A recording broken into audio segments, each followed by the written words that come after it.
நம்ம காந்தி தாத்தா லண்டனில் படித்தார், சவுத் ஆஃப்ரிக்காவில் வாழ்ந்தாருன்னு நான் கேள்விப்பட்டிருக்கேன். அவரோட ஃபோட்டோஸையும் நான் பார்த்துருக்கேன். அதில் அவர் கோட் சூட்லேயும் இருந்தார், வேஷ்டி டவல்லையும் இருந்தார். அவர் ஏன் வேஷ்டி டவலுக்கு மாறினார், எப்போ மாறுறாருன்றது தெரிஞ்சுக்க எனக்கு ஆசையாக இருந்தது. அதனால் நான் ஆன்லைனில் அதை பற்றி சர்ச் பண்ணி ஸ்டடி பண்ணேன். அதை நான் உங்களுக்காக ஷேர் பண்ணுறேன்.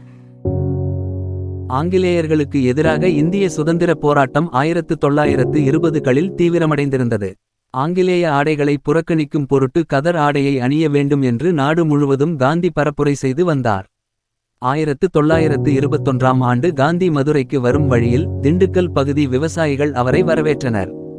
அதில் பலர் மேலாடை உடுத்தாமல் இருந்த நிலையில் அது குறித்து காந்தி கேட்க, தாங்கள் சாதாரண விவசாய மக்கள் கதர் ஆடையை வாங்கி உடுத்தும் அளவிற்கு பொருளாதார வசதி இல்லை என்று அவர்கள் கூறினர். இது காந்தியின் மனதில் ஒருவித தாக்கத்தை ஏற்படுத்தியது. ஒரு தீர்க்கமான முடிவை அவர் எடுக்கவும் வழிவகுத்தது. அடுத்த நாள் 1921ஆம் ஆண்டு செப்டம்பர் 22ஆம் தேதி மதுரையில் தன் ஆடையை 4 முழமாக கிழித்து அதனையே தனது ஆடையாக அணிந்து கொண்டார். அதற்கு முன்பு வரை தலைப்பாகையுடன் முழு கதர் ஆடையை உடுத்தி வந்தவர் அரை ஆடைக்கு மாறினார். இதுகுறித்து பின்னர் எழுதிய காந்தி, நாட்டின் கோடிக்கணக்கான மக்கள் தங்களது உடலை மறைக்க 4 முழ ஆடை கூட இல்லாமல் உள்ளனர். அவர்களுக்கு நான் அளித்த பதில் தான் என்னுடைய உடைக்குறைப்பு.